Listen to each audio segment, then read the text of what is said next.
দর্শক, শুরুতে জানিয়ে দেব সংবাদ শিরোনাম। শুরুতে জানিয়ে দেব, একদিকে হরমুজ প্রণালী খুলে দিতে হুমকি দিচ্ছেন ট্রাম্প, অন্যদিকে যুদ্ধবিরতির কথা বলছেন। বিস্তারিত থাকছে প্রতিবেদনে।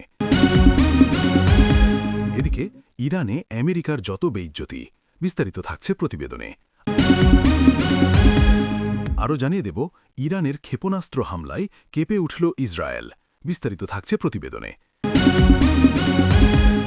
এদিকে যেভাবে ইরানি মিসাইলের আঘাতে ধুলোয় মিশল মার্কিন F-16, মধ্যপ্রাচ্যে কি শুরু হল ওয়াশিংটনের পতন? বিস্তারিত থাকছে প্রতিবেদনে। আরও জানিয়ে দেব, ইসরায়েলি হামলায় IRGCর গোয়েন্দা প্রধান নিহত। বিস্তারিত থাকছে প্রতিবেদনে। এদিকে ৪৫ দিনের যুদ্ধবিরতির শর্ত নিয়ে আলোচনা। বিস্তারিত থাকছে প্রতিবেদনে। এবং সর্বশেষ জানিয়ে দেব, ইরানের ক্ষেপণাস্ত্র ভাণ্ডার কতটুকু অবশিষ্ট নিশ্চিত নয় ইসরায়েল। বিস্তারিত থাকছে প্রতিবেদনে। এতক্ষণ শুনছিলেন সংবাদ শিরোনাম, এবারে বিস্তারিত। তার আগে ভিডিওটি ভালো লাগলে এবং সর্বশেষ আপডেট নিউজ পেতে চ্যানেলটি সাবস্ক্রাইব করুন। ধন্যবাদ। তেহরান যদি আগামীকাল মঙ্গলবারের মধ্যে হরমুজ প্রণালী খুলে না দেয়, তবে ইরানের উপর চরম বিপর্যয় নামিয়ে আনার হুমকি দিয়েছেন মার্কিন প্রেসিডেন্ট ডোনাল্ড ট্রাম্প। সেই সঙ্গে তিনি যুক্তরাষ্ট্রের বিশেষ বাহিনীর প্রশংসাও করেছেন। ট্রাম্প একদিকে চরম বিপর্যয়ের হুমকি দিলেও অন্যদিকে যুদ্ধবিরতির আলোচনা চলছে বলে জানিয়েছে মার্কিন সংবাদমাধ্যম অ্যাক্সিয়স। যুক্তরাষ্ট্র, ইরান ও আঞ্চলিক মধ্যস্থতাকারী কয়েকটি দেশ ইরান যুদ্ধের সম্ভাব্য ৪৫ দিনের যুদ্ধবিরতির শর্তাবলী নিয়ে আলোচনা করছে। সংবাদমাধ্যমের খবরে জানা যায়, যুক্তরাষ্ট্রের বিশেষ বাহিনী ইরানের অনেক ভেতরে ঢুকে উচ্চ ঝুঁকির এক অভিযান চালিয়ে নিখোঁজ মার্কিন বিমানসেনাকে উদ্ধার করে নিয়ে এসেছে। যুক্তরাষ্ট্র ও ইসরায়েল ৫ সপ্তাহের বেশি সময় ধরে ইরানের উপর ক্ষেপণাস্ত্র ও বিমান হামলা চালাচ্ছে। ইরানও ইসরায়েল এবং উপসাগরীয় অঞ্চলে মার্কিন সামরিক অবস্থান লক্ষ্য করে পাল্টা হামলা চালাচ্ছে। যুদ্ধ শুরু হওয়ার পর ইরান হরমুজ প্রণালী কার্যত বন্ধ করে দিয়েছে। নৌপথে জ্বালানি পরিবহনের গুরুত্বপূর্ণ জলপথ হরমুজ প্রণালী দিয়ে বিশ্বের প্রায় ১/৫ তেল ও প্রাকৃতিক গ্যাস পরিবহন করা হয়। গতকাল রোববার সামাজিক যোগাযোগ মাধ্যমে এক পোস্টে ট্রাম্প অশ্লীল ভাষায় ইরানকে হরমুজ প্রণালী খুলে দিতে হুমকি দেন। যুদ্ধ শুরু হওয়ার পর প্রায় ৫ সপ্তাহ ধরে ইরান গুরুত্বপূর্ণ এ জলপথ কার্যত বন্ধ করে রেখেছে। নিজের সামাজিক যোগাযোগ মাধ্যম ট্রুথ সোশ্যালে ট্রাম্প লেখেন, ইরানের জন্য মঙ্গলবার হবে পাওয়ার প্ল্যান্ট ডে এবং ব্রিজ ডে, সব একসঙ্গে। এখানে পাওয়ার প্ল্যান্ট ডে ও ব্রিজ ডে বলে ট্রাম্প ইরানের বিদ্যুৎ, জ্বালানি ও পরিবহন অবকাঠামোর ওপর হামলার হুমকি দিয়েছেন। এ ধরনের হামলা আন্তর্জাতিক আইনের চরম লঙ্ঘন হবে বলে মত বিশেষজ্ঞদের। পোস্টে ট্রাম্প আরও লেখেন, সেখানে এমন কিছু হবে না। হরমুজ প্রণালী খুলে দিন, না হলে আপনাদের নরকের ভেতর বসবাস করতে হবে। শুধু দেখুন। সকল প্রশংসা আল্লাহর জন্য। President Donald Trump. গতকাল রাতে ৪টি সূত্রের বরাত দিয়ে মার্কিন অনলাইন সংবাদমাধ্যম অ্যাক্সিয়সের প্রতিবেদনে বলা হয়, যুক্তরাষ্ট্র, ইরান ও আঞ্চলিক কয়েকটি মধ্যস্থতাকারী দেশ ইরান যুদ্ধের সম্ভাব্য ৪৫ দিনের একটি যুদ্ধবিরতির শর্তাবলী নিয়ে আলোচনা করছে। এই আলোচনা শেষ পর্যন্ত মধ্যপ্রাচ্যে চলমান যুদ্ধের স্থায়ী অবসানের পথ তৈরি করতে পারে। ইরানের সঙ্গে যুক্তরাষ্ট্রের বৈরী সম্পর্ক শুধু কূটনৈতিক উত্তেজনাতেই সীমাবদ্ধ নয়। সামরিক ও কৌশলগত ক্ষেত্রেও বারবার যুদ্ধের পরিস্থিতির মুখে পড়েছে দুই দেশ।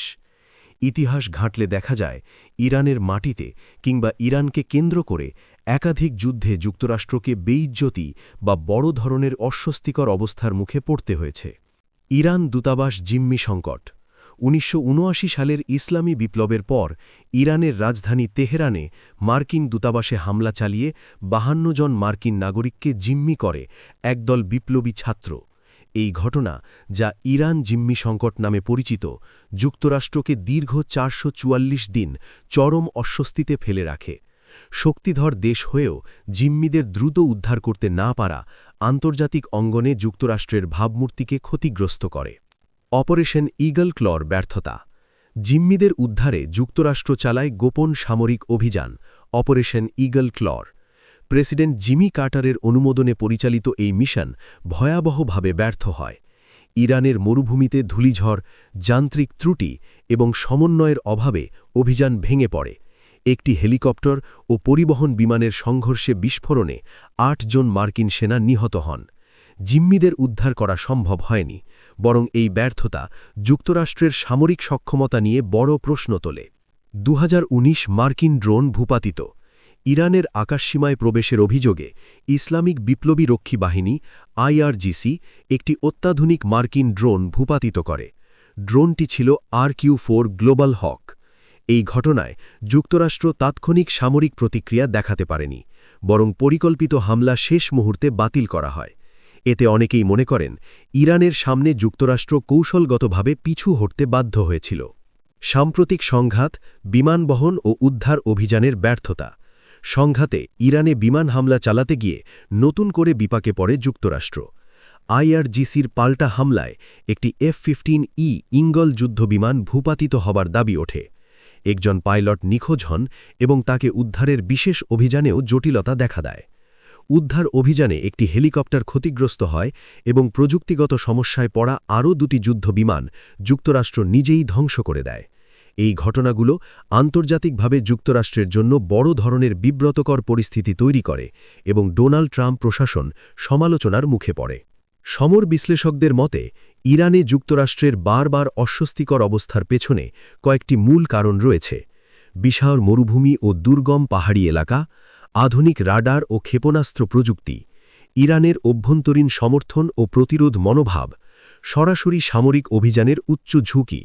ইরানের সঙ্গে সংঘাতে যুক্তরাষ্ট্রের ইতিহাস শুধু শক্তি প্রদর্শনের নয়, বরং একাধিক বিব্রতকর ব্যর্থতারও সাক্ষী। 1979 সালের জিম্মি সংকট থেকে শুরু করে 1980 সালের ব্যর্থ অভিযান এবং সাম্প্রতিক সামরিক উত্তেজনা, সব মিলিয়ে ইরান বারবার যুক্তরাষ্ট্রকে কঠিন চ্যালেঞ্জের মুখে ফেলেছে। এই ধারাবাহিক ঘটনাগুলোই আজ ইরানে আমেরিকার বেইজ্জতি হিসেবে আলোচিত, যা ভবিষ্যতে সামরিক ও কূটনৈতিক সিদ্ধান্তে বড় প্রভাব ফেলতে পারে। ইরানের ক্ষেপণাস্ত্র হামলায় রবিবার 5 এপ্রিল এমনটাই জানিয়েছে দেশটির স্থানীয় গণমাধ্যমগুলো। ইসরায়েলের জরুরি চিকিৎসা সেবা সংস্থার বরাত দিয়ে গণমাধ্যম দ্য টাইমস অফ ইসরায়েল জানিয়েছে, এই হামলায় 4 জন আহত হয়েছেন, যাদের মধ্যে একজনের অবস্থা আশঙ্কাজনক। ক্ষেপণাস্ত্র আঘাত হানা আবাসিক ভবনটি ধসে পড়ার তীব্র ঝুঁকি তৈরি হয়েছে বলে সতর্ক করেছে দেশটির ফায়ার অ্যান্ড রেস্কিউ সার্ভিস। সংস্থাটির মুখপাত্র ইলান ওহানা এক বিবৃতিতে জানিয়েছেন, হামলার শিকার ওই ভবনটিতে উদ্ধারকর্মীরা কাজ করছেন। ক্ষেপণাস্ত্র আঘাত হানার পর ওই স্থানে একটি বড় ধরনের অগ্নিকাণ্ডের সূত্রপাত হয়। ইলান ওহানা আরও জানান, বর্তমানে ভবনটি ধসে পড়ার চরম ঝুঁকি তৈরি হয়েছে। সেখানে কোনো মানুষ আটকা পড়ে আছে কিনা তা খুঁজে বের করতে উদ্ধারকর্মীরা কাজ করছেন। তবে চরম প্রতিকূল ও ঝুঁকিপূর্ণ পরিস্থিতির কারণে প্রাথমিক এই তল্লাশি অভিযান বেশ ব্যাহত হচ্ছে। মধ্যপ্রাচ্যের আকাশে এখন একক আধিপত্যের অবসান। খোদ মার্কিন দম্ভের প্রতীক F-16 ফাইটার জেটকে আকাশেই তছনছ করে দিয়েছে ইরানের ইসলামিক রেভলিউশনারি গার্ড কোর, অর্থাৎ IRGC। গত 2 এপ্রিল পারস্য উপসাগরের কিশ দ্বীপের কাছে এই চাঞ্চল্যকর ঘটনাটি ঘটে। সামরিক বিশ্লেষকদের মতে এটি কেবল একটি বিমান ভূপাতিত হওয়া নয়, বরং অত্যাধুনিক পশ্চিমা সমরাস্ত্রের বিরুদ্ধে ইরানের অপ্রতিরোধ্য আকাশ প্রতিরক্ষা ব্যবস্থার এক বিরাট কৌশলগত বিজয়। কৌশলগত বিপর্যয় কেন ধরাশায়ী হল মার্কিন ও ইসরায়েলি বাহিনী? মিলিটারি ওয়াচ ম্যাগাজিনের রিপোর্ট অনুযায়ী ইরান তার আকাশসীমায় এমন এক ডেড জোন তৈরি করেছে যেখানে প্রবেশ করা মানে নিশ্চিত মৃত্যু। বর্তমানে মার্কিন ও ইসরায়েলি বাহিনী তাদের বিয়ন্ড ভিজুয়াল রেঞ্জ মিসাইলের মজুদ হারিয়ে সংকটে পড়েছে। ফলে তারা বাধ্য হয়ে গ্র্যাভিটি বোম ব্যবহারের জন্য ইরানি সীমান্তের খুব কাছাকাছি চলে আসছে। আর এখানেই পাতা ছিল ইরানের ফাঁদ। ইরানের তৈরি ইনফ্রারেড গাইডেড শর্ট এবং medium range surface to air missile সিস্টেমগুলো এখন এতটাই নিখুঁত যে স্টেলথ প্রযুক্তিবিহীন যে কোনো বিমানকে মুহূর্তেই শনাক্ত করে ধ্বংস করতে সক্ষম। প্রযুক্তিগত শ্রেষ্ঠত্ব বনাম ব্যর্থতা, ইরানের জয়যাত্রা। আন্তর্জাতিক বিভিন্ন রিপোর্টে দেখা গেছে, মার্কিন যুক্তরাষ্ট্রের ব্যবহৃত অত্যাধুনিক F-16V এবং ইসরায়েলি বাহিনীর অপেক্ষাকৃত পুরনো মেকানিক্যাল স্ক্যান্ড অ্যারে রাডারযুক্ত বিমানগুলো ইরানের ইলেকট্রনিক ওয়ারফেয়ারের সামনে পুরোপুরি অসহায় হয়ে পড়েছে। শুধু F-16 নয়, গত কয়েক সপ্তাহে মার্কিন বাহিনী হারিয়েছে একাধিক F-15, F-18 এবং একটি পঞ্চম প্রজন্মের F-35 স্টেলথ ফাইটার, যা ১৯ মার্চ ক্ষতিগ্রস্ত হয়। এছাড়া কমপক্ষে ১৭টি MQ-9 রিপার ড্রোন, যা মার্কিন নজরদারির মেরুদণ্ড ভেঙে দিয়েছে। ইরানের বিপ্লবী গার্ড বাহিনীর গোয়েন্দা প্রধান মজিদ খাদেমি ইসরায়েলি হামলায় নিহত হয়েছেন।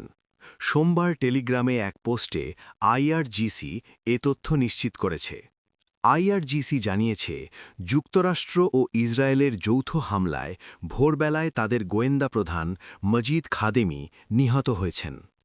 ইসরায়েলের প্রতিরক্ষা মন্ত্রী ইসরায়েল কাৎস এ হামলার পেছনে তেল আভিবের সংশ্লিষ্টতার কথা স্বীকার করেছেন। কাৎস জানিয়েছেন, হামলার পেছনে তাদের সামরিক বাহিনী জড়িত ছিল। এটি ইসরায়েলের বেসামরিক এলাকায় ইরানের হামলার জবাব। খাদেমিকে যুদ্ধপরাধের অন্যতম হোতা এবং সংস্থার শীর্ষ ৩ কর্মকর্তা হিসেবে অভিহিত করেছেন কাৎস।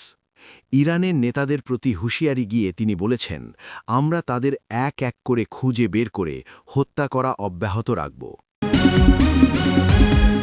যুক্তরাষ্ট্র, ইরান ও আঞ্চলিক কয়েকটি মধ্যস্থতাকারী দেশ সম্ভাব্য ৪৫ দিনের একটি যুদ্ধবিরতির শর্তাবলী নিয়ে আলোচনা করছে। এই আলোচনা শেষ পর্যন্ত মধ্যপ্রাচ্যে চলমান যুদ্ধের স্থায়ী অবসানের পথ তৈরি করতে পারে।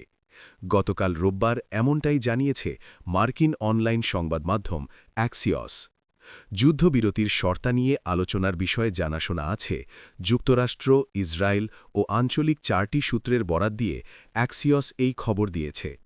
সূত্রগুলো জানিয়েছে, আগামী ৪৮ ঘণ্টার মধ্যে একটি আংশিক চুক্তিতে পৌঁছনোর সম্ভাবনা ক্ষীণ, কিন্তু এই শেষ মুহূর্তের প্রচেষ্টাটি যুদ্ধের নাটকীয় বিস্তার রোধ করার একমাত্র সুযোগ, যার মধ্যে ইরানের বেসামরিক অবকাঠামোর উপর ব্যাপক হামলা এবং উপসাগরীয় দেশগুলোর জ্বালানি ও পানি সরবরাহ ব্যবস্থার উপর প্রতিশোধমূলক হামলা অন্তর্ভুক্ত থাকবে।